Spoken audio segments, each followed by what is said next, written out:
Mind Deconstructed, Mental Health and Wellness with Dr. Kaz and George. The statements of Dr. Kaz and George are not a substitute for medical care, and our opinions are our own. If you are experiencing a mental health emergency, please seek assistance from a professional in your area.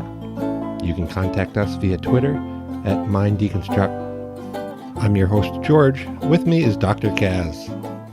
Dr. Kaz Nelson is an American Board of Psychiatry and Neurology certified psychiatrist, licensed to practice medicine in the state of Minnesota, and an assistant professor in the Department of Psychiatry at the University of Minnesota Medical School. On today's episode, your State Fair questions answered. Welcome back to the Mind Deconstructed. Is that silly to say welcome back? Well, it's been about a good, healthy 6 weeks or so since we've recorded an episode. It has been a while since we recorded an episode. In the last episode, we told everyone we were going to be at the State Fair. Yep. And we went to the State Fair. It was awesome, as usual. It was pretty fun. We were 8 a.m. on a Monday morning. Dr. Kaz was emceeing the Mental Health Awareness Stage, which was sponsored by NAMI. Yeah, and the Minnesota State Advisory Council on Mental Health Subcommittee on Children's Mental Health. And it was pretty cool because there were a lot of booths there of organizations hosting mental health topic areas. There were government agencies and private organizations and clinics and people like that. Met a lot of interesting people. Yeah, it was awesome. And the acts on the stage were totally phenomenal. Yeah, and it was, it was a Monday morning at the State Fair, 8 a.m. to 11 or so. And so not really prime time, but there were still a lot of people there. Mm-hmm. And a wonderful feeling of community around this idea of a whole day dedicated to mental health awareness for the first time ever.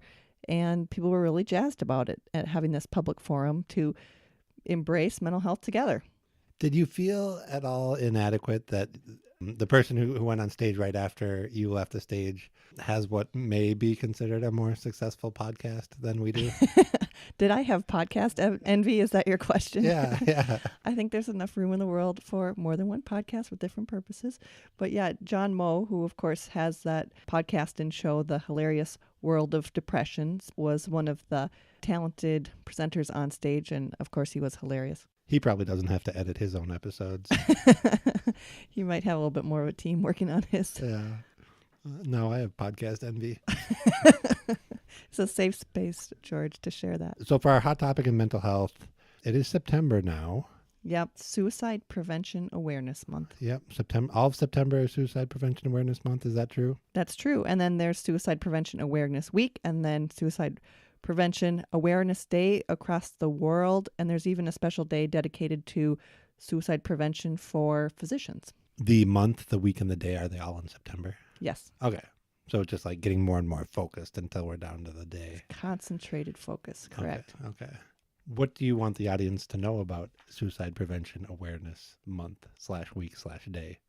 I would love if everybody could do what they could in their day-to-day life to promote the idea of suicide awareness, reach out to people they might be concerned about, know that just by bringing up the topic of suicide doesn't mean you're going to plant that idea in someone's head, and just really get the word out about this, because we keep losing people and it continues to be a huge problem. So we need all the advocacy and donations and support of suicide prevention that we can get.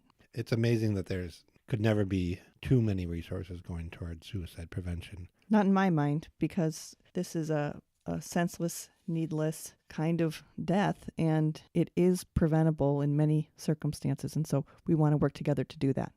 Okay, so for today, this is your State Fair questions answered. One of my roles at the State Fair was I had my little recorder there, and I asked people if they had any mental health questions for you specifically, Dr. Kaz, or, a professional to answer, and you are a professional. Thank you. Yeah, so I have some questions from people at the State Fair, and we're going to see if you can answer them. And we're not trying to stump you, obviously, so. Let's see if I have some answers. Let's hear it. Hi, what's your name and who are you with? Hi, my name is Poppy Villavicencio, and I'm with Incorporate Yoga. We do on-site yoga. And my question today is, how can yoga and meditation help with the recovery of mental health issues? That's a great question and really important, because oftentimes people will be told that yoga could help a certain mental health condition or even a physical or medical health condition. And it's important to understand that relationship, what yoga can do, what it can't do, and how it works. So yoga obviously has been around for, centuries and centuries, and people have learned that for a whole range of mind and body issues, engaging in a practice of mindful movement, different positions of the body, different kinds of stretching, particularly if somebody's teaching you different positions or facilitating that, can actually be a form of mindfulness practice that changes the way your brain thinks and improves the relationship between your brain and your body. So what you have to understand, though, is that yoga is not going to be helpful for people that are in the middle of a crisis or a panic. I think sometimes that can be kind of insulting if somebody comes in with a panic attack and someone says, "Have you ever considered yoga?" Yes, yoga is a wonderful practice that when you're doing yoga once or twice a day, you might have fewer panic attacks or have much more improvement to your anxiety or depression symptoms. But it's not necessarily something that somebody's going to be able to do in the moment when they're having a crisis. So yoga is wonderful for emotion regulation and for decreasing some of the medium or mild symptoms. But when people are having severe symptoms, usually they need different kind of strategies to help them tolerate that distress that's different from yoga. And so I just don't want people to say yoga doesn't help me because it doesn't help with my panic attacks. We do other things for severe forms of distress. And if you're able to do yoga for preventative care of mental health or for treatment of moderate or mild symptoms, that's a wonderful treatment and works for many people. And that's why everyone is talking about it all the time, because so many people find it to be extremely helpful. Is there a consensus that yoga is better than other forms of exercise?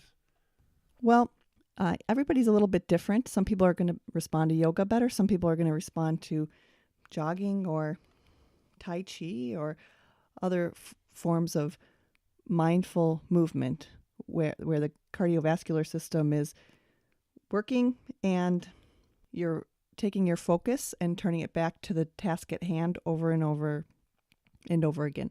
That helps exercise the brain and body in a way that people generally find to be extremely beneficial. Okay, let's hear the next question. Hi, what's your name and do you have a question? Chris. And what's your question, Chris?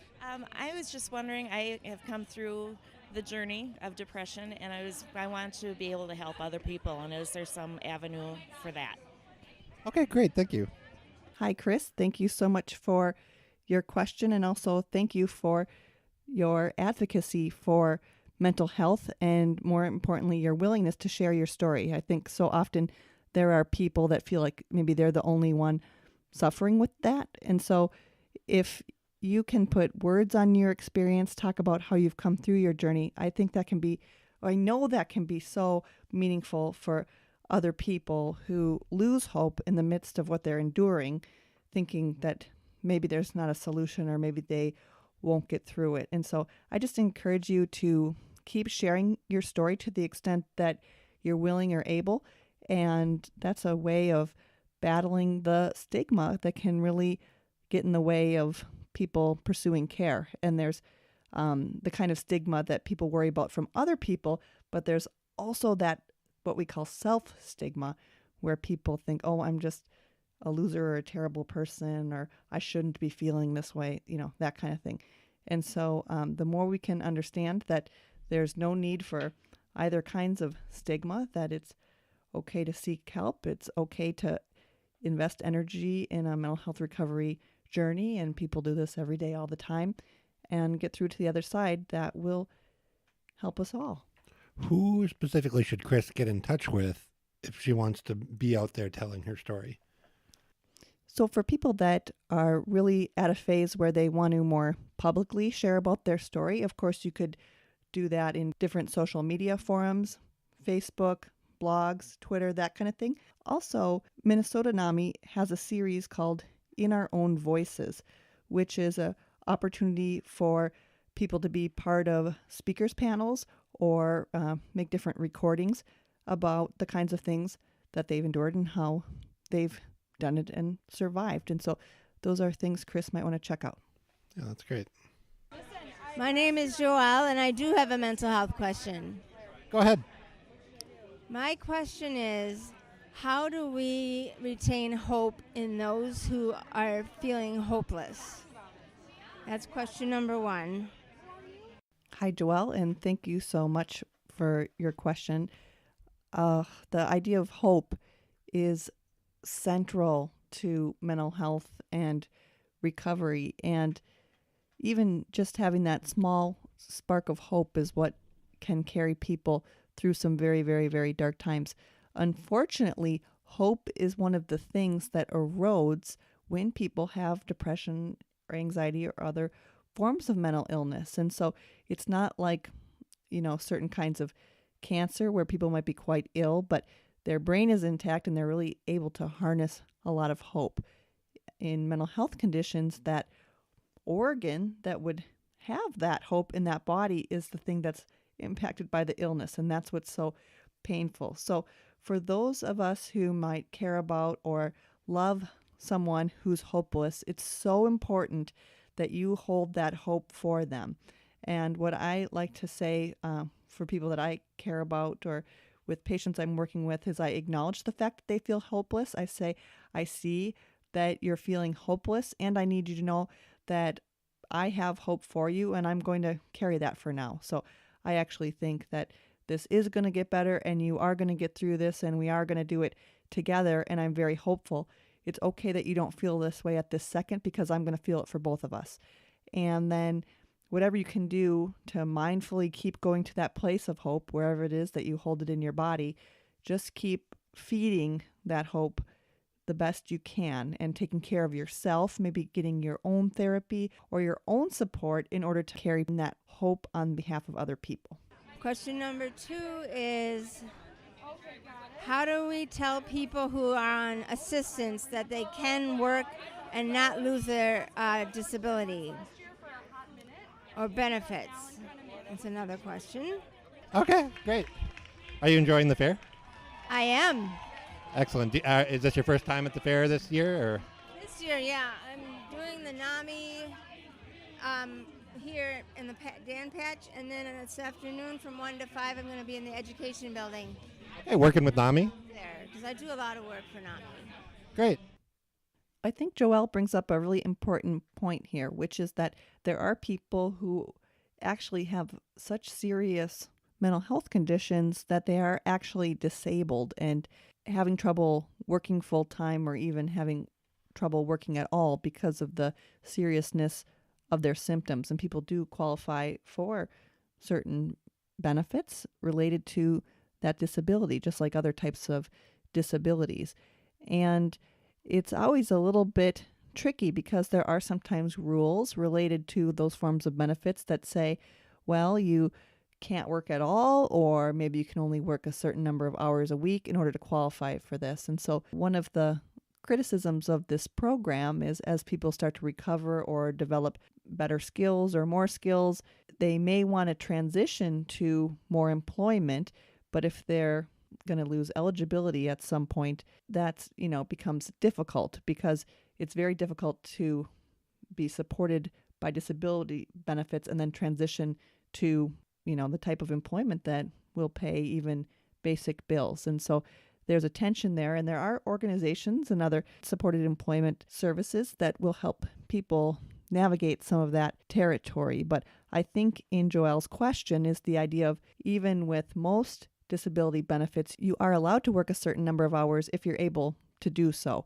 And so I think her question is sort of getting at that importance of doing something that contributes, maybe even if it's a volunteer activity or a small amount of employment to the extent that you're allowed by the benefit structure, is a way to meaningfully participate in therapeutic or healing activities because it's therapeutic to have a purpose. And so I would suggest checking with your local NAMI or your local county. Well, the benefits are generally going to be Social Security, disability insurance, and that's a federal program. So you'd have to talk to your federal benefits advisor about that. On what the terms of your disability is and how much you might be allowed to work. Yeah. And then if you are allowed to work, there are usually resources within your county that help identify opportunities that might be suitable for you given your skills and the limited number of hours.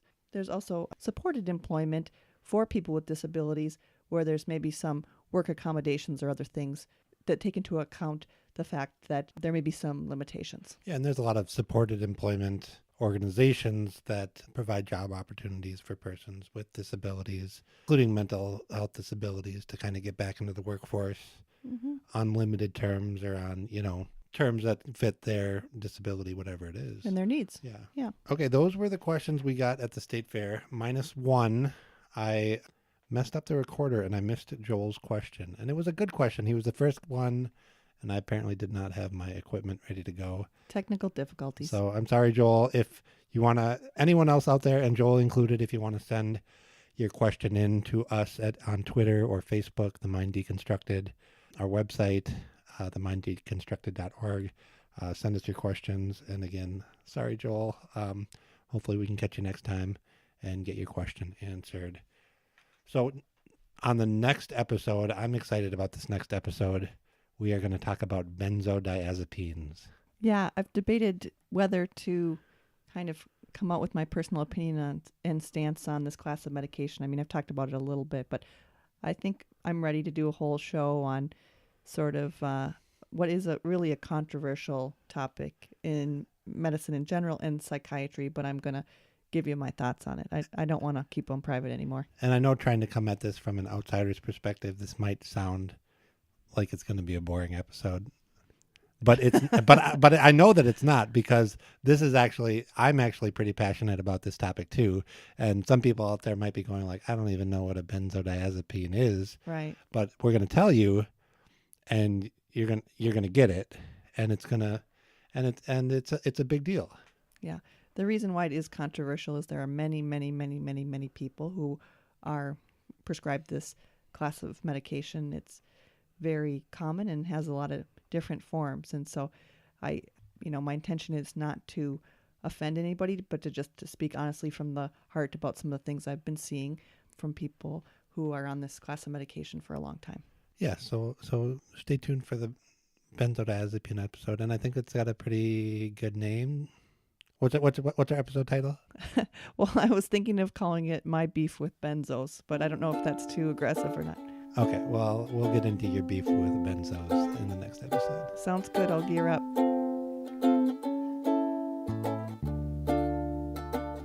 Thank you for joining us today. This podcast was produced by Kaz and George.